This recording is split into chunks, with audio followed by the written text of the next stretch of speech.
శ్రీమహాగణాధిపతయే నమః. శ్రీమహాసరస్వత్యై నమః. హరి ఓం.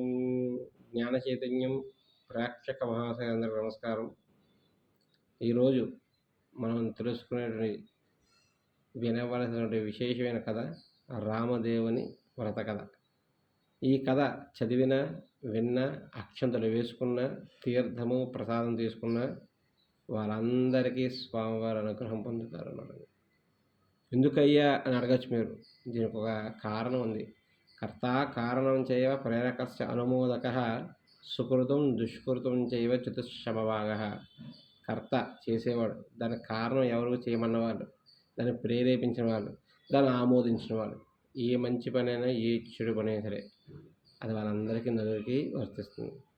అలాగే ఈ కథ విన్నవాళ్ళు, అక్షంతలు వేసుకున్నవారు, తీర్థప్రసాదం తీసుకున్న వాళ్ళు, చదివిన వాళ్ళందరికీ కూడా ఆ స్వామి అనుగ్రహం పొందుతారు. మనం కథ దగ్గర వచ్చేకల్లా పురాణాల్లో ఎక్కడా మీకు వెతకగా దొరకదు, కానీ చాలా విశేషమైంది ఈ కథ. అందువల్ల స్వామివారు భక్తుల కోసం భక్త ప్రియుడైన పిలిచిన వచ్చే దైవం. ఆ కథ వింటుంటే రాముల వారు అక్కడ కూర్చుంటారు, సీతమ్మ వారు సైతంగా హనుమంతుడు అక్కడ భాసమట వేసి కూర్చుంటాడంటే అంత అద్భుతమైన కథ రామదేవుని కథ. అది వింటూ ఉంటుంటేనే భక్తులు హృదయాల్లోకి వచ్చేస్తారు. ఆంజనేయ స్వామి వారు అక్కడ కూర్చుంటాడు అంతే. స్వామివారు రామనామం చూపిస్తుంది. అంత గొప్ప కథ రామదేవుని కథ. మనం కథ దగ్గరికి వచ్చేకల్లా పూర్వకాలమున నాగంభట్టు అనే ఒక బ్రాహ్మణోత్తముడు ఉండేవాడండి. ఈయన ఆ నగరంలో ఆయ్యవారం చేస్తూ ఉండేవాడు, భిక్షాటన వెళ్తూ ఉండేవాడు. ఆయన చదువుకున్నా కానీ చదువుకు తగ్గట్టు సరైన రాజపోషణ లేదు ఆయనకి. దానితో ఆయన ఆయ్యవారం చేస్తూ ఉండేవాడు. ఎక్కడికి వెళ్ళినా ఎవరు చిల్లి గవ్వ కూడా వేయట్లేదు. కటిక దారిద్ర్యంలో ఉన్నాడు. ఇదంతా చూసి ఆయన పరమేశ్వరుని నమస్కారం చేసుకుంటూ, స్వామి ఏమిటయ్యా ఈశ్వర, ఇంత దారిద్ర్యంతో పీడింపడుతున్నాను, ఏ జన్మలో పూర్వజన్మలో చేసిన పాపమేమో ఇది. నేను పడుతుంటే బాగానే ఉంది, కానీ నా భార్య నా బిడ్డలు కూడా ఏ అన్యాయం చేశారయ్యా, వాళ్ళకింటికి ఈ దరిద్రము, ఇది తొలగే మార్గం లేదా అని అనుకుంటూ అని స్మరణ చేసుకుంటూ, నారు పోసిన వారు నీరు పోయడా అని అనుకుని, కాశీ ప్రయాణం అయితే ఎంతో కొంత డబ్బులు వస్తాయేమో, ఉన్న ఊర్లో రావట్లే కదా, అక్కడైనా వెళ్ళి స్వామి అనుగ్రహంతో సంపాదిద్దాం, అక్కడే అభిషేకాలు చేద్దాం, అక్కడే స్వామివారు ఎంత ఇస్తే అంత తీసుకువద్దాం అని అనుకుని కాశీ నగరానికి బయలుదేరాడు. తన భార్యకి చెప్పాడు. భార్య అంది, తప్పకుండా వెళ్ళరండి అంది. వీళ్ళు ఎప్పుడు ఒక భిక్షాటం చేసుకునే రాగి పాత్ర, ఆ రాగి పాత్ర భార్యకి ఇచ్చాడు. సరైన ఇంకా బయలుదేరాడు. బయలుదేరుతుంటే దారిలోని నారద మహాముని వారు, అలాగే వ్యాసులు వారు, సూత మహాముని, వీరు ముగ్గురు కూడా ఆ కోనేరు వద్ద కూర్చుని పురాణ రహస్యాలని వింటూ ఉన్నారు. సూతుల వారు చెప్తుంటే వీరు వింటూ ఉన్నారు. ఎందుకు నాగంబుట్ట మీదుగా వెళ్తుంటే ఆయన చూశారు, ఒక తేజస్సు కనబడింది నాగంబుట్టలోంచి. వెంటనే వీరు ముగ్గురు కూడా ఎవరికి కనబడిన వారు మారు వేషంలో వాళ్ళకి కనబడి, అయ్యా బ్రాహ్మణోత్తమ, ఎవరు మీరు, ఇలా ఎక్కడికి వెళ్తున్నారు మీరు అని అడిగారు. అడిగితే నాగంబట్టు దివ్య తేజస్సు సంపన్నంలో ఉన్నారు. ఎవరు వీళ్ళు? అయ్యా నేనేం చెప్పనండి, చాలా కటిక దారిద్ర్యంతో ఉన్నాను, నా భార్యా బిడ్డను కూడా పోషించలేకపోతున్నాను, కాశీకి వెళ్దాం అనుకుంటున్నానండి సంపాదించడానికి, అక్కడ సంపాదించుకుని నా భార్యా బిడ్డ ఆకలి తీరుద్దామని చెప్పేసి నేను సమాధానం చెప్పాడు.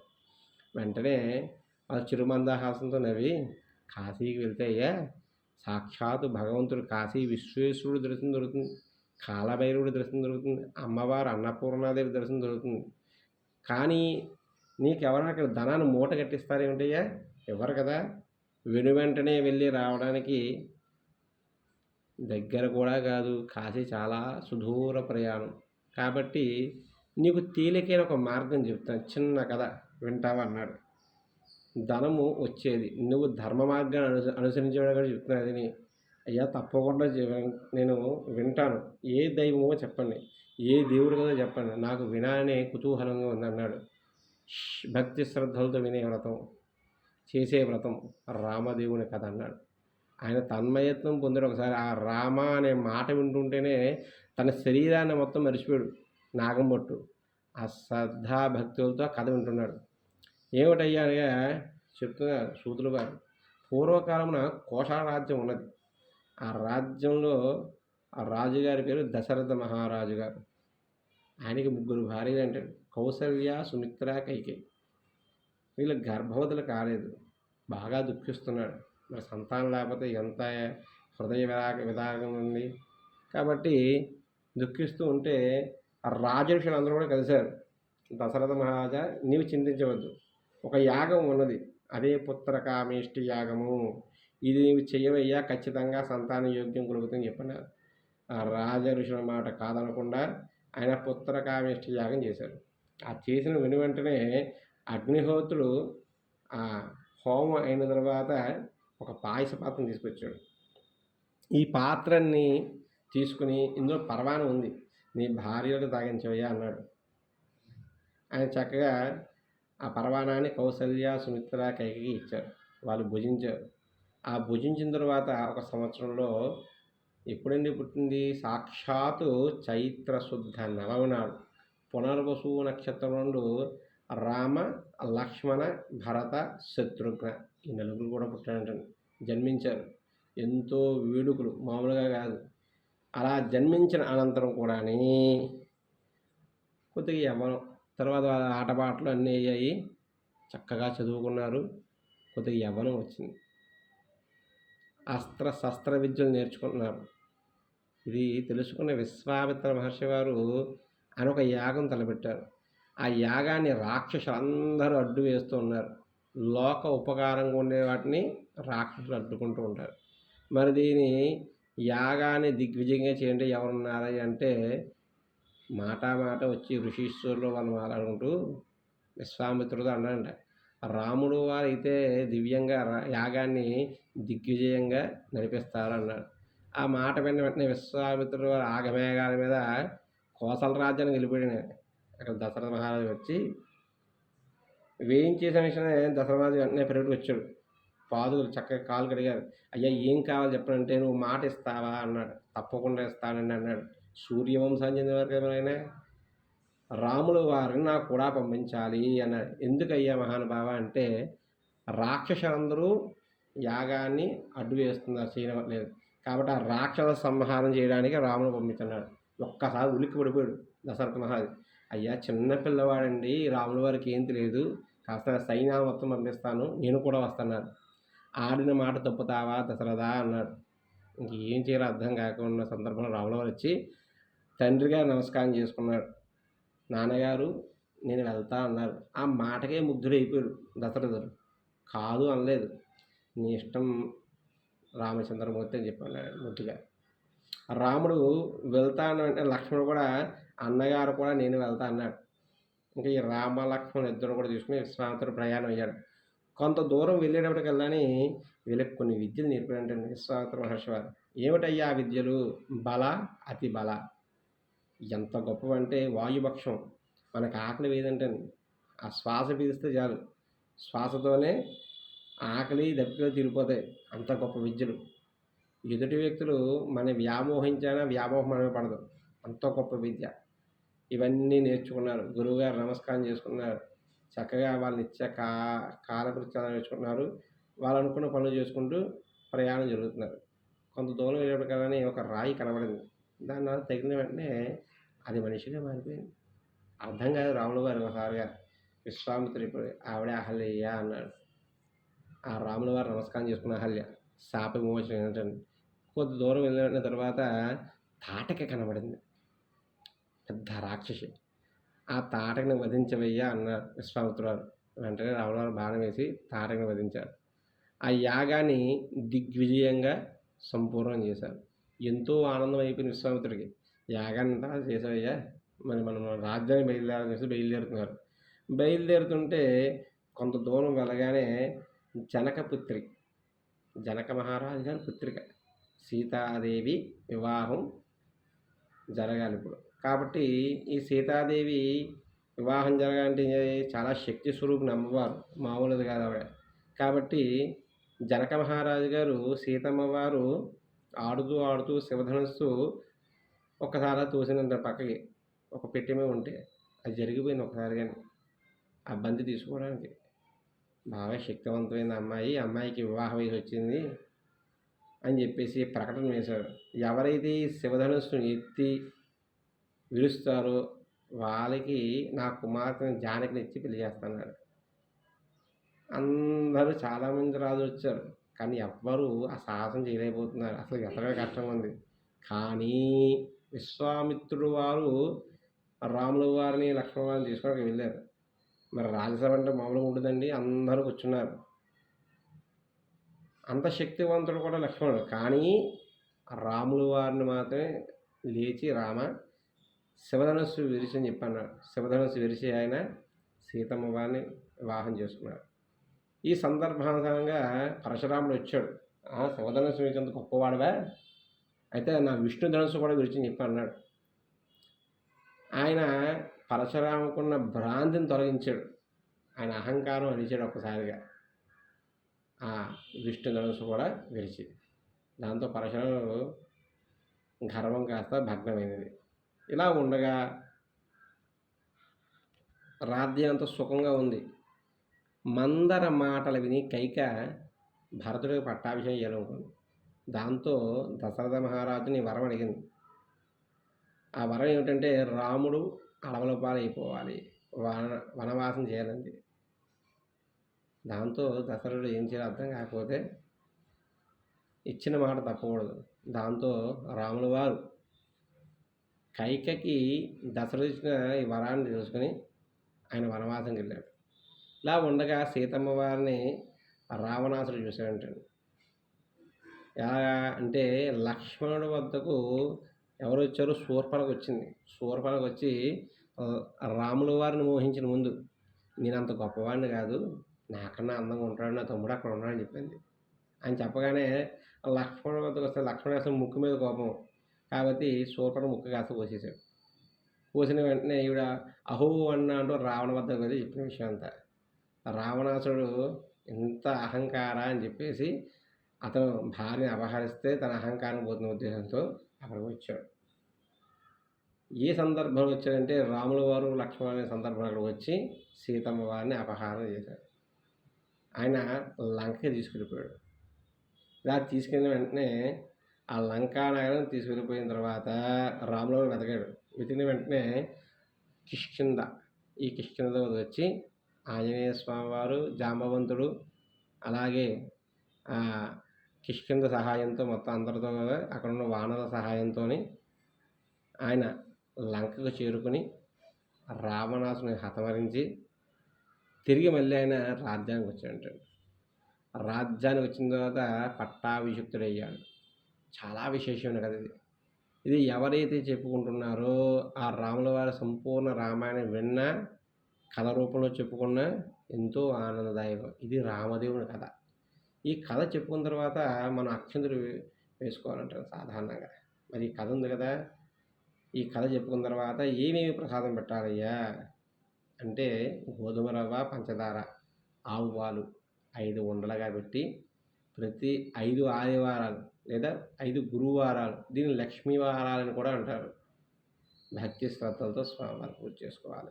ఇలా ఎవరు చేసుకుంటే ఖచ్చితంగా రామదేవుని అనుగ్రహం పొందుతారయ్యా అన్న విషయాన్ని సూతుల వారు వ్యాసుల వారికి నారద వారితో సరిగ్గా నాగంపుట్టుకు చెప్పారు. అయితే నాగంపుట్టు ఎంత ఆనందంగా ఉందండి స్వామివారు కదా, వింటూ ఉంటే ఇంకా వినాలని ఆసక్తి కలుగుతుంది. ఖచ్చితంగా ఈ వ్రతం చేస్తాను ఇంటికి వెళ్ళి తన భార్యతో చెప్పాడు. వాళ్ళు చక్కగా చేద్దామండి అంతే వ్రతం. అలా వ్రతం చేసుకునేదో నాగంపుట్టుకి ఒక కుమారుడు, ఒక కుమార్తె, నారాయణమ్మ, అలాగే నారాయణ భట్టు. నారాయణ భట్టు పెద్దవాడు, నారాయణమ్మ చెల్లెలన్నమాట. వీరు ఆ వ్రతం చేసుకున్నారు, అష్టైశ్వర్యాలు పొందుతున్నారు. ఈయనకి ఒక సంకల్పం ఉండిపోయింది, ఈశ్వరుడి వద్దకు వెళ్ళాలనుకున్నాను కదా, ఆ ప్రయాణం మధ్యలో ఆగిపోయింది, వెళ్ళి రావాలని చెప్పేసి కుమారుడిని పిలిచాడు. నాయన నారాయణ భట్టు, నారాయణమ్మ ఎలా రండమ్మా, నేను కాశీ వెళ్ళి వస్తాను, నాకు ఆ కోరిక మిగిలిపోయింది కాబట్టి మీరు ప్రతి ఆదివారం కుదిరితే ప్రతి గురువారం రామదేవుని కథ చెప్పుకోండి అన్నారు. ఈయన కాశీ ప్రయాణం అయ్యాడు. కొన్ని రోజులు గడిచాయి, అష్టైశ్వర్యాలతో తొలదూకుతున్నారు. నాగంభట్టు భార్యకి అహంకారం బాగా వచ్చింది. దాంతో కథ వినడానికి కూడా రావడం మానేసింది. కొడుకు అంటున్నాడు, "అమ్మా, రామదేవుని కథ చెప్తాను రా అమ్మ" అన్నాడు. ప్రతి ఆదివారం పిలుస్తున్నాడు. ఒక 5 ఆదివారాలు అయిపోయాయి. చూశాడు. ఇంకొకసారి పిలిచాడు, "అమ్మా, రామదేవుని కథ చెప్తారా?" కథ లేదు, కాలక్షేపం లేదు, నేను ఖాళీగానే కూర్చున్నానండి కథలు వినడానికి అని అహంభావంతో చెప్పింది. ఒక్కసారిగా అజ్ఞానవంతురాలు కదనమాట అండి. రామదేవునికి ఆగ్రహం గురైంది. వారి ఇంటిలో ఉన్న సిరి సంపదలన్నీ తొలగిపోతున్నాయి. ఆ తొలగిపోవడంతోని ఇంట్లో ఉన్న సామాగ్రి అంతా దొర్లిపోతుంది బయటికి. ఆ దొర్లిపోతుంటే ఇప్పటికైనా సరే ఏదో ఒక చిన్న వాళ్ళు భిక్షాటన చేసే పాత్ర, రాగి పాత్ర కూడా వెళ్ళిపోతుంది. అమ్మ, ఆ పాత్రని ఉంచుకొని రామదేవుని ప్రార్థించామంటే, రామదేవా తండ్రి ఆ పాత్రనే ఉంచవయ్యా అంది. ఆ పాత్ర తప్ప మిగతాన్ని వెళ్ళిపోతున్నాయి. వాళ్ళ ఇంట్లో ఒక వెండి కంచం ఉంది. అది వెళ్తుంటే ఈవిడ ఆశ చావదు కదా, పట్టుకుని గట్టిగా లాగింది. లాగుతుంటే సగం అంచు ఊడిపోయి పొరుగింటి వారి ఇంట్లోకి వెళ్ళిపోయింది. వీడింట్లో సగం అంచు ఉంది. ఉన్నదంతా పోయింది. ఇంకేం తెలియక దుఃఖిస్తూ ఇంట్లో కూర్చున్నారు. అప్పుడు చెప్పాడు, "అమ్మ, ఇప్పుడైనా కథ చెప్తే వింటావా" అంటే, "కథ లేదు, కార్యం లేదయ్యా, ఉన్నదంతా పోయింది, ఇంకేంటి కథ వినేది" అని దుఃఖిస్తూ ఉంది అక్కడ.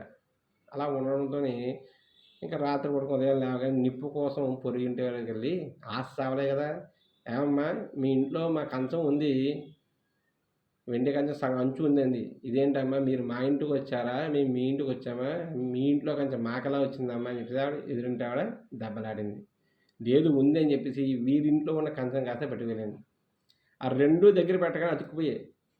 వాళ్ళు ఇంకా దౌర్జన్యవంతులు కాబట్టి ఆ కంచం మాదే అని చెప్పేసి వాళ్ళు లాగేసుకున్నారు. ఇలా ఉండగా ఇంక చేసేది ఏం లేక ఆవిడ ఇంటికి వెళ్ళింది. కొడుకు అడిగా, "ఏమైందమ్మా" అంటే, "ఆ కంచం కాస్త అతుక్కుపోయింది నాన్న, వారిదేని దౌర్జన్యంగా తీసేసుకున్నారని" చెప్పింది. "అమ్మ, ఇప్పటికైనా రామదేవుని కథ వినమ్మా" అన్నారు. "కథ లేదు, కార్యం లేదయ్యా, ఏదో పని చేసుకుంటాను, నేను కథలు మాత్రం వినని" చెప్పేసి అహంకారంతో, "సరి, మీ నాన్నగారు నీకు చెప్పిన విధంగా నీ చెల్లెల్ని కాస్త నువ్వేం చేస్తావంటే ఎవరికో ఒక విప్రోత్తముడికి, బ్రాహ్మణుడికి ఇచ్చి వివాహం చేయి" అని చెప్పేసి చెప్పింది ఆవిడ. తల్లి మాట కాదనకుండా నారాయణ భట్టు తన చెల్లెలు నారాయణను తీసుకుని ప్రయాణం అయ్యాడు. కొంత దూరం అయ్యాడు. వెళ్ళగా అతనికి ఒక బ్రాహ్మణోత్తముడు కనబడ్డాడు. "అయ్యా బ్రాహ్మణోత్తమా, నా చెల్లెలు నారాయణమ్మ, ఈవినిచ్చి నీకు వివాహం చేస్తాను, చేసుకుంటావంటే" "నాకు పెళ్ళి వద్దు, పేరంట వద్దు అయ్యా బాబు" అని చెప్పి వెళ్ళిపోయాడు. ఇంకొంత దూరం వెళ్ళాడు. ఇంకో బ్రాహ్మణుడు కనబడ్డాడు. "అయ్యా నమస్కారం, ఈవిడ నా చెల్లెలు నారాయణమ్మ, మీకు ఇచ్చి వివాహం చేద్దాం అనుకుంటున్నాం" అంటే, "నాకు ఇదివరకే 2 పెళ్ళిళ్ళు అయ్యాయా, మళ్ళీ ఇంకో పెళ్ళా, వద్దులే నాయన" అని చెప్పి వెళ్ళిపోయాడు. ఇంకొద్దిగా దూరం వెళ్ళగానే ఒక పూల తోటలో కూర్చుని వీళ్ళు రామదేవుని కథ చెప్పుకుంటున్నారు. చెప్పుకుంటే ఒక బ్రాహ్మణోత్తముడు కనబడ్డాడు. యవ్వనవంతుడు, వాళ్ళ చెల్లెలికి తగ్గ జోడి. నమస్కరించి, "నాయనా, నా చెల్లెలు నారాయణమ్మ, సుగుణవంతురాలు, రామభక్తురాలు, వివాహం చేసుకుంటావా" అని అడిగాడు. "పెళ్లి చేస్తా అంటే వద్దంటా అండి, కానీ మా గురువుగారు ఉన్నారు, మా గురువుగారిని అడగాలండి" అని అన్నాడు. ఆ గురు వినయానికి మురిసిపోయారు. "సరే, మీ గురువుగారు ఎక్కడున్నారో చెప్పండి, అక్కడ వెళ్తా" అన్నాడు. వెంటనే గురువుగారు తీసుకెళ్తే, గురువుగారు అన్నారు, "పెళ్లి చేస్తాను, నేను కాదంటా అంటే మా శిష్యుడు బాగుపడతా అంటే, సంసారంతో ఇంకా అంతకన్నా ఆనందం ఉంది, చేద్దామని" చెప్పేసి అన్నాడు. కానీ వాడి దగ్గర గోపాలంత భూమి లేదు, చింతాకంగా బంగారం లేదు. "మీకు ఇష్టమైతే చెయ్యండి" అన్నాడు. ఎంతో ఆనందపడిపోయాడు. గురువుగారు ఆజ్ఞ చేసుకుని నారాయణ భట్టు గుచ్చిన ముత్యాలతో చక్కగా పందిరి ఏర్పరిచి 4 రాట్లు వేసాడు. అక్కడిని తీసుకొచ్చి పందిరి ఏర్పరిచి, గుచ్చిన వాటి ముత్యాలతో దండలు ఏర్పరిచి, గుచ్చని ముత్యాలతో తలంబ్రాలుగా 70 యాగాలు చేసి ఆ వివాహం చేయించారు నారాయణమ్మకి, ఆ బ్రాహ్మణుడికి. ఇంక వీరు ముగ్గురు కూడాని ఒక పూల తోటలో కూర్చొని కథ చెప్పుకుంటూ ఉన్నారు. రామదేవుని కథ చెప్తుంటే తన్మయత్వం పొందుతున్నారు వాళ్ళు. అంటే జ్ఞానం పొందుతూ ఉన్నారు రామదేవుని కథ చెప్పుకుంటూ. వినగా అంటే తినగా వేప తీయగుండనగా అన్న విధంగా ఆ దేవుని కథ వింటూ ఉంటే ఇంక మనకి ఏ కోరికలు ఉండవంటండి. అంత అద్భుతంగా ఉంటుంది ఆ కథ. అది చెప్పుకుంటూ ఉన్నారు. ఇలా చెప్పుకుంటూ ఉంటే ఒక రోజు నాడు ఎక్కడి నుంచో ఒకతను వచ్చాడు. వచ్చి, "అయ్యా, నాకు 4 ఎకరాల భూమి ఉంది. కాబట్టి ఈ భూమిని కాస్త దానం చేద్దాం అనుకుంటున్నాను. మీరు తీసుకోండి అని చెప్పేసి వాళ్ళకి చెప్పాను. అయ్యా మేము రామదేవుని కథ చెప్పుకుంటున్నాం. ఈ కథ అయిపోయాక మేము తీసుకుంటాం. మీకు ఇష్టమైతే మీరు కూడా కథ విని అది దానం చేయండి అన్నారు. దేవుడు కథ కదా చక్కగా విన్నారు. ఆహా! నా జన్మ ధరించిందయ్యా, దానం చేస్తున్నానంటే మామూలుగా లేదు. దేవుడు కథ విని చేస్తున్నాను. నా జన్మ సార్థకత ఉందని చెప్పేసి ఆ భూమి కాస్త అక్కడ దానం చేసే వాళ్ళకి ఆయన వెళ్ళిపోయారు. ఆ 4 ఎకరాల్లో వాళ్ళు చక్కగా సుఖిస్తూ అక్కడే రామదేవుని కథ చెప్పుకుంటూ ఉన్నారంట. ఆ రోజు రాత్రి ఆ గ్రామానికి దగ్గరలో ఆ మహారాజు గారు కల్లో రామదేవుడు కనబడ్డాడు. ఎందుకంటే ఆ రాజుగారు అనుకున్నాడంటే పుణ్య దంపతులకి కొద్దిగా దానం ఇవ్వాలి, భవనం నిర్మించి ఇవ్వాలి. ఏవో కర్మలు చేసి ఉంటాను కానీ అందరూ బాగుండాలి కదా, పుణ్య దంపతులు ఇస్తే నా రాజ్యం ఇంకా సుభిక్షంగా ఉంటుంది కదా అనే ఉద్దేశంతో అనుకున్నాడండి. రామదేవుడు అటువంటి కోరిక తీర్చగా ఆయన కల్లా కనబడి పలానా చోట ఉన్నారని చెప్పాడంట. వెంటనే ఉలిక్కిపడ్డాడు. రాజుగారు లేచి గంటలా కొట్టారు. సైనికుడు వచ్చాడు. మంత్రి గారిని పిలవయ్యా అన్నాడు. మంత్రి గారు వచ్చారు. పురోహితుని పిలిచారు. అందరూ సభ పెట్టారు. ఎవరో మహాత్ముడండి, చక్కగా ధనస్సు పట్టుకొని వచ్చాడండి ఆయన. ఎంత అద్భుతంగా ఉన్నారో ఆయన. ఆయన భక్తులు ఎవరో పలానా చోట ఉన్నారని చెప్తున్నారు. వాళ్ళు పుణ్య దంపతులు దానం ఇవ్వమంటే ఎన్నో కొన్ని కోట్ల జన్మ పుణ్యమయ్యా అది, సాక్షాత్ రాముల వారే.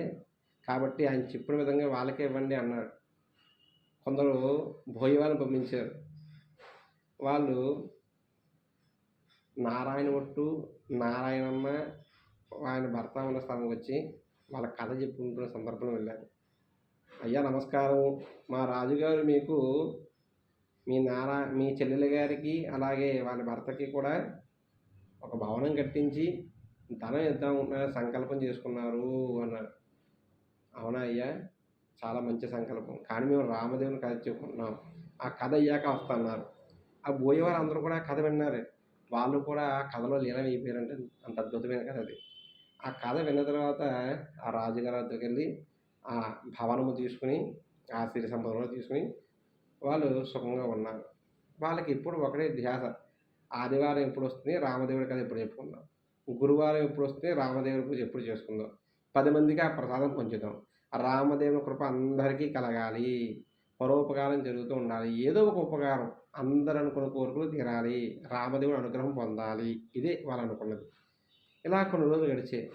నారాయణ భట్టుకి మనసులో అనిపించింది, ఎన్ని రోజులను పూజ చేస్తాను, ఆ స్వామివారిని సాక్షాత్ తీసుకొస్తే నా జన్మ ధన్యం అవుతుంది కదా. నారాయణమ్మ అలాగే మా బావగారు కూడా చక్కగా కూర్చుని మేమందరం ఈ వ్రతం చేసుకుంటే నా తల్లి తెలుసో తెలియకో ఆ కర్మ చేసిన కర్మ నివృత్తి అవుతుందేమో, కాబట్టి ఆ రామదేవుని తీసుకురావాలని సంకల్పం చేసుకున్నాడు ఈయన. ఈ సంకల్పానికి తెల్లవారుజామున చేసుకున్నాడు. లేచాడు. చెల్లెలతో అన్నాడు, అమ్మా ఎన్ని రోజులు కూర్చుంటారమ్మా ఇలాగా, నేను సాక్షాత్ రాముల వారిని తీసుకొస్తాను, సీతా సహిత రాముల వారిని, కాబట్టి నీవు నీ భర్త విడువకుండా ఈ వ్రతాన్ని చేసుకోండమ్మా అన్నాడు. తప్పకుండా అన్నయ్య గారు అని చెప్పింది, తప్పకుండా బావగారు అని చెప్పేసి ఆయన కూడా అన్నారు. ఈయన ప్రయాణం అయ్యాడు. స్వామివారు నమస్కారం చేసుకుని, ఆపదామ భర్తారం దాతారం సర్వసంపదాం లోకావిరామం శ్రీరామం భూయో భూయో నమామ్యం. ఏ ఆపదలు లేకుండా చూడవయ్యా, నీ దర్శనం వస్తున్నాను, నీ ఎక్కడున్నా కనబడాలయ్యా స్వామి, నా కార్యం దిగ్విజయం అవ్వాలయ్యా అని చెప్పేసి నమస్కారం చేసుకుని బయలుదేరాడు. ఈ నారాయణపుట్టు బయలుదేరిన కొద్ది దూరానికి ఒక గ్రామం వచ్చింది. ఆ గ్రామంలో ఒక గొల్లవాడు ఒడ్లు ఎండబోసుంటే వాటి కాపలా కూర్చున్నాడు ఒక కర్ర పట్టుకుని. ఈయనకి అర్థం కాదు, ఒడ్లు ఎండబోతుంటే కాపలా కూర్చున్నాడు ఏంటి ఈయన అండి. నమస్కారం అండి తాతగారు, ఏంటి ఇలా కూర్చున్నారు అన్నాడు. ఏమి చెప్పమంటా అయ్యా, నాకు పుట్టుకతోనే చూపు లేదు, గుడ్డివాడిని, మా వాళ్ళు నాకు తిండి పెట్టడం దండగని చెప్పేసి ఇలా ఒడ్లు వేసేసి కాపలా కూర్చోబెట్టారు నన్ను, బాగా ఇబ్బంది ఉంది అయ్యా, ఏం చేయాలో అర్థం, నా జన్మకి సార్థకతే లేకుండా పోయింది అన్నాడు. ఆ వెంటనే నారాయణ గుట్టికి మనసుకి కొద్దిగా బాధ కలిగి రామదేవుని తలుచుకున్నాడు. నేను చేసే సహాయం ఏం లేదు, కానీ ఒక మంచి కథ చెప్తా వింటానన్నారు. నేను చేసేదే ఉందయ్యా, ఖచ్చితంగా వింటాను. ఏ కథ అన్నాడు. రామదేవుని కథ అన్నారు. దైవం కోసం చెప్తున్నారు, ఖచ్చితంగా వింటానయ్యా అన్నాడు. రామదేవుని కథ విన్న వెంటనే అతనికి నారాయణ భట్టు కనిపించిన విధంగా అనిపించింది. ఒక్కసారి ఉలిక్కిపడ్డాడు. ఏంటి కథ వింటుంటే నాకు చూపు వచ్చినట్టుగా ఉంది. ఆహా! ఇంక ఈ పూజ చేసుకుంటే ఇంకెంత భయమొస్తుందో అని చెప్పేసి, "అయ్యా! మీరు ఏ దైవం అయ్యా మీరేనా ఆ స్వామివి?" అంటే, "నేను కాదండి. సాక్షాత్ రామదేవుడు. ఆయన ఇలా చేస్తున్నారు మొత్తం అంతా. అందువల్ల మీరు ఆ పూజ చేసుకొని ఖచ్చితంగా మీరు అనుకున్నోటి మీ కళ్ళు మీకొస్తాయి" అన్నాడు. ఆయన ఆనందపడిపోయాడు గొల్లవాడు ఒకసారిగా. ఇంకొద్దిగా దూరం వెళ్ళాడు. వెళ్ళిన తర్వాత ఒక రాజుగారు విచారిస్తూ కూర్చున్నారు. ఆయన వద్దకు వెళ్ళి బ్రాహ్మణోత్తరుడు, "అయ్యా నమస్కారం మహారాజా! ఏమిటయ్యా దుఃఖిస్తున్నారు" అని అడగగానే, "ఏమి చెప్పమంటాయా బ్రాహ్మణోత్తమా!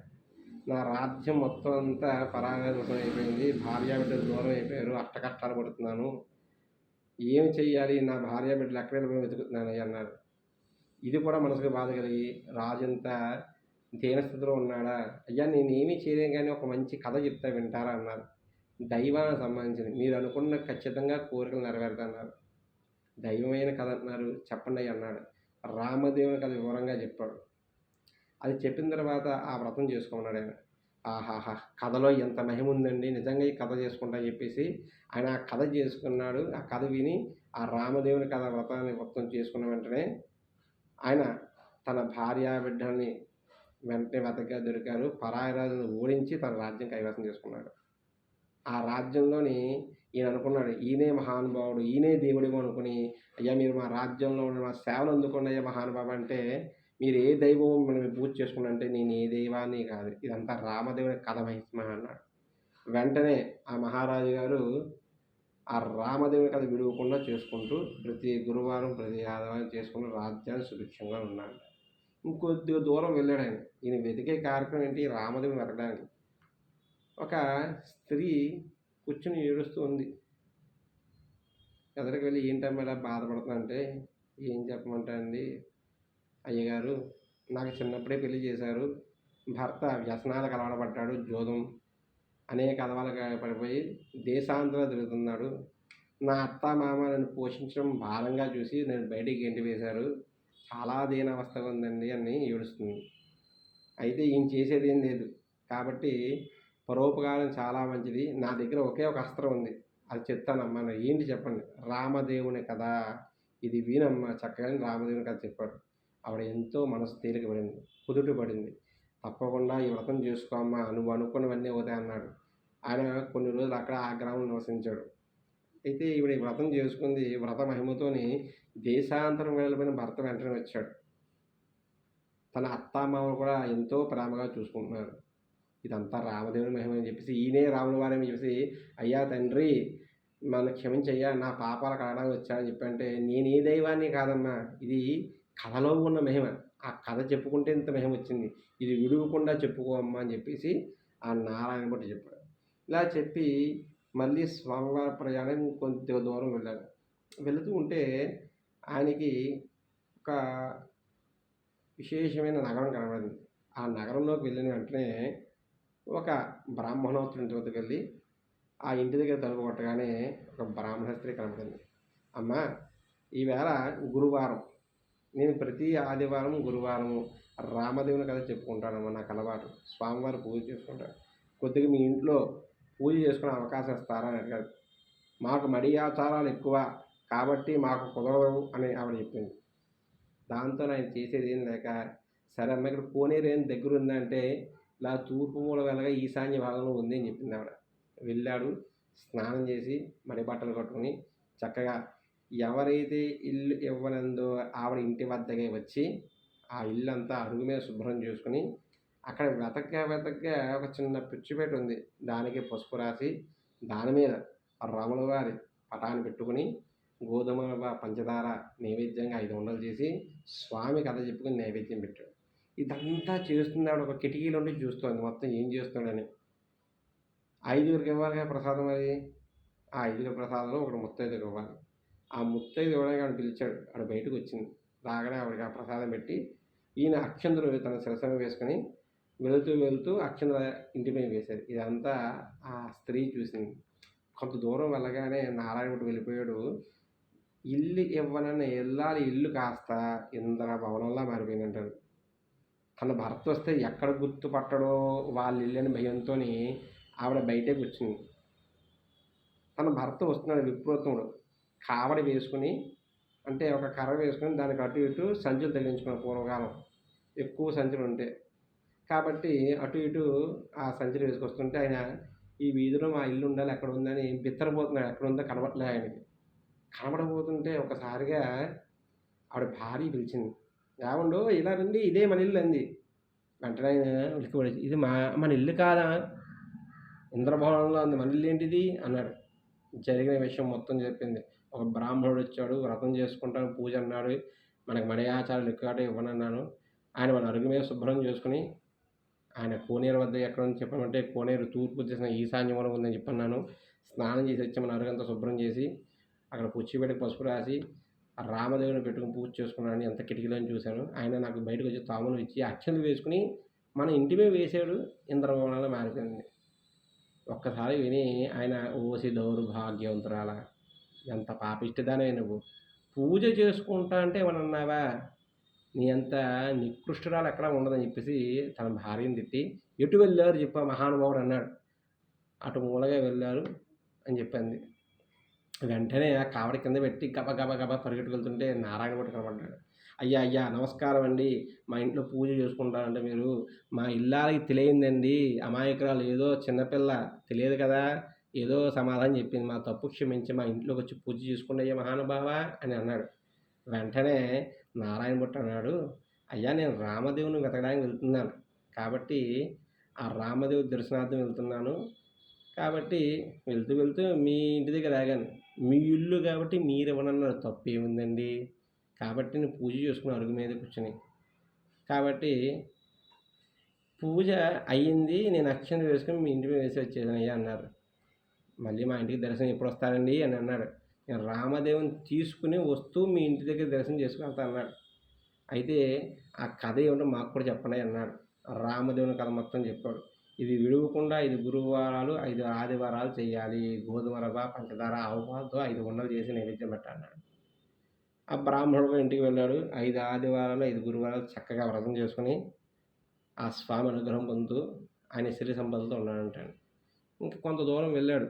వెళ్ళగా ఎండనక వాననక ఎంత ఎండ కాస్తుంది సరే స్వామివారు నాకు కనబడాలంటే భోరమున వాన వస్తుంది. ఆయన నడుచుకుంటూ వెళ్ళిపోయాడు. ఆయన ఎక్కడా ఆగలేదు. తిండనక తిప్పనక ఆయనకి తిండి మీద ధ్యాస లేదు, తిరుగుతూనే ఉన్నాడు. తిండనక తిప్పనక తిరుగుతున్నాడు. ఇలాగా పగలనక రాత్రనక, ఇంకా పగలు లేదు రాత్రి లేదు, తిరుగుతూనే ఉన్నాడు ఆయన. అలా తిరిగి ఆయన చెట్టనక పుట్టనక భయం అంటే తెలియదు. ఇంకా రాములవారు చూడాలి అంతే. ఇంకా అదొకటే సంకల్పం, ఇంకేం భయం లేదు ఆయనకి. తిరుగుతూ ఆయన ఇంకా ముఖం మూర్ఛని కింద పడిపోయి ఒకసారిగా ఆయన అలా పడిపోయిన వెంటనే ఆ బ్రాహ్మణోత్తమ ఒక వృద్ధ బ్రాహ్మణ రూపంలోనే ఆ స్వామివారు వచ్చారు. లేవదీశారు, ముఖాలు నీళ్ళు కొట్టి లేవదీశారు. తీస్తే ఒకసారి చూశాడు, కళ్ళు తీస్తే ఎవరో బీద బ్రాహ్మణుడు ఎర్రటి రూపంలో ఉన్నాడు. అయ్యా ఎవరు మీరు అన్నాడు. ఏమిటి బాగా అలసిపోయావు, ఎక్కడికి వెళ్తున్నావు, ఏమిటి, ఏమీ తినలేదు తాగలేదు అని అడిగాడు స్వామివారు.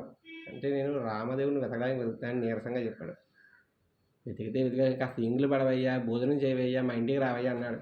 లేదండి ఆ స్వామిని చూసేందుకు ఎక్కడికి రాను చేయలేనని చెప్పేసి అన్నాడు. ఆయన నవ్వుతూ ఒక్కసారిగా స్వామివారు ఒకసారిగా సరి మా ఇంట్లో కొద్దిగా సేద తీరుదని రావయ్యా అన్నాడు. వెళ్ళాడు. మంచినీళ్ళు ఇస్తుంటే వద్దొద్దు నాకు మంచినీళ్ళు వద్దండి, ఎక్కడైనా కోనేరు ఉంటే చూపించండి, స్నానం చేసి స్వామివారి పూజ చేసుకుంటాను అన్నాడు. అక్కడ తూర్పు మూలన ఈశాన్యంగా ఉందయ్యా అని వెళ్ళి అన్నాడు. స్నానం చేశాడు, మడి కట్టుకున్నాడు, మళ్ళీ ఇక్కడికి వచ్చాడు. వచ్చిన వెంటనే భోజనం చేతుకునయ్యా అన్నాడు. అంటే స్వామివారు నేను చెప్పాక స్వామి నా దేవుణ్ణి చూసేంతవరకు నేను భోజనం చేయను, మంచిని తానన్నాడు. నేనే రాముల వారిని, ఆవిడే సీతమ్మని ఆయనే చెప్పుకున్నాడు. అయితే అవ్వచ్చు కానండి, నాకు దర్శనం కావాలి, ఇదంతా ఆ ఈశ్వరుడు చెప్పే నాటకంలా ఉంది మొత్తం అంతా అని, మీరు సర్వేశ్వరులా ఉన్నారు అన్నాడు. ఆయన అన్న వెంటనే ఆ సర్వేశ్వర స్వరూపం కలిగిన ఒకసారిగా ఆయనకి ఏమిటి, చక్కగా పులి చర్మం కట్టుకుని విభూది రేఖలతో ఢమరకంతో త్రిశూలంతో దర్శించాడు.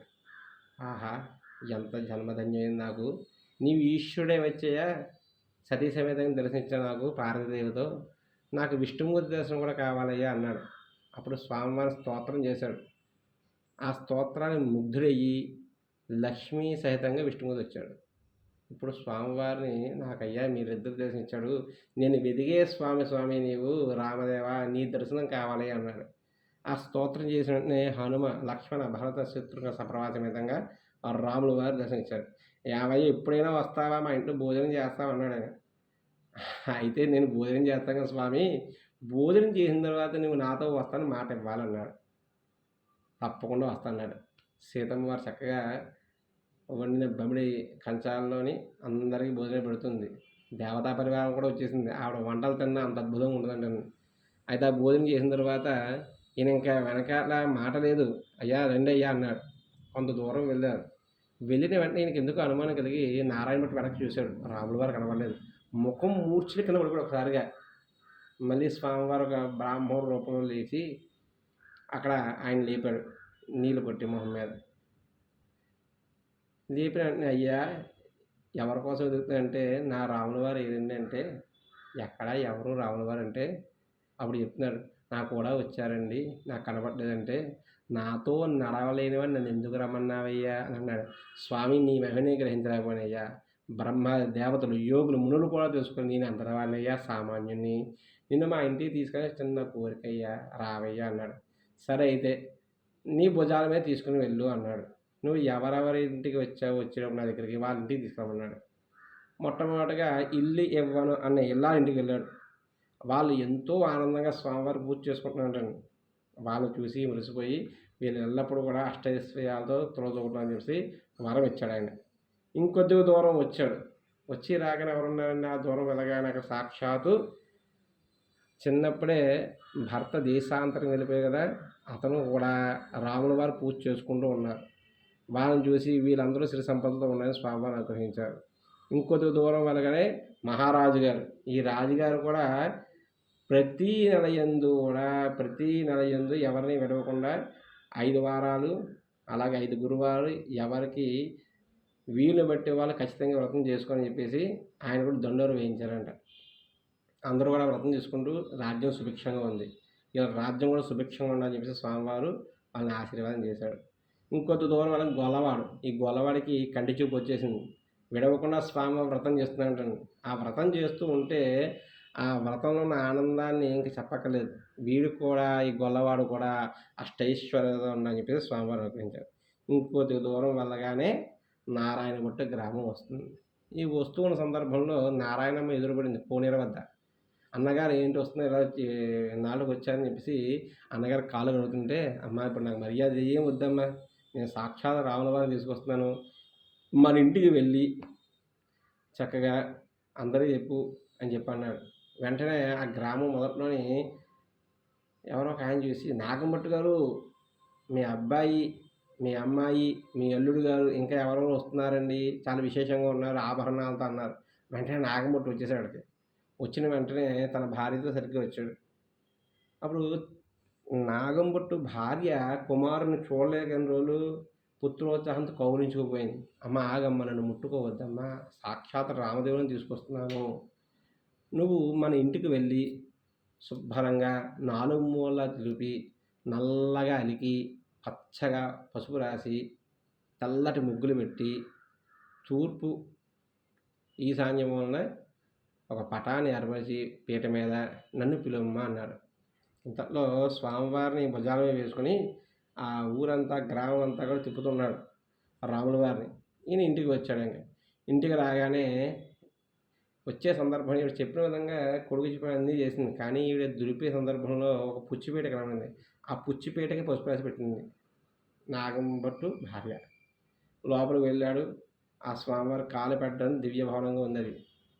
ఆ స్వామివారిని పూజ చేసుకుని ఆ పుచ్చిపేటే నాయన ఇదే సింహాసనం అని చెప్పేసి స్వామివారిని కూర్చోమన్నాడు.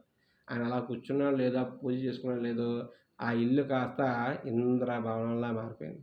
ఆ పీట కాస్త వజ్ర వైడూర్యాలు మాణిక్యాలు కుంపులతో కూడిన సింహాసనంగా మారిపోయింది ఒక్కసారిగా. ఎంత వైభవాన్ని నిజంగా ఆ స్వామివారు అలా వచ్చి కూర్చున్నాడు. భక్తుడి కోసం ఆయన ఆ హృదయం, మన ఇల్లు అంటే ఏంటి మన హృదయం ఆయనది, ఎక్కడో కాదు, కూర్చుని పోయాడు ఆయన అలా. ఇలా పూజ చేసుకుంటూ ఉండగా ఎక్కడి నుంచో ఒక బ్రాహ్మణోత్తముడు బయటకు వచ్చాడు. "అయ్యా నాగంభట్టు గారు, నా కుమార్తె ఉంది. మీ అబ్బాయికి ఇచ్చి వివాహం చేద్దాం అనుకుంటున్నానండి. మీకు ఇష్టమేనా అన్నాడు. ఇంకెంత ఆనందమో, ఇంత ఆనందమైన ఇంకొక మాట ఆనందం. తప్పకుండా చేద్దాం అనేసి ఎక్కడి నుంచో 4 రాట్లు వేసి గుచ్చిన ముత్యాలని వాళ్ళు ఏర్పాటు చేసి గుచ్చిన ముత్యాలను తలంబ్రాలుగా గుచ్చిన ముత్యాలని వాళ్ళ హారాలుగా వేసి వాళ్ళకి వివాహం చేశారు.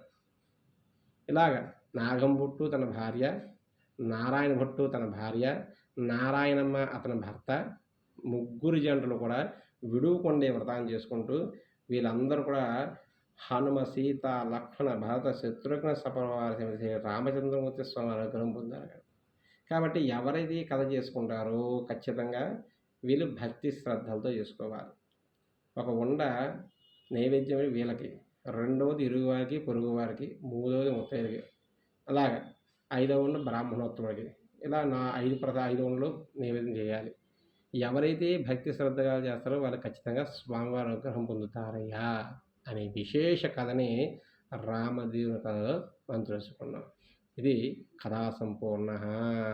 జై రామచంద్ర ప్రభు మహారాజ్కి జై.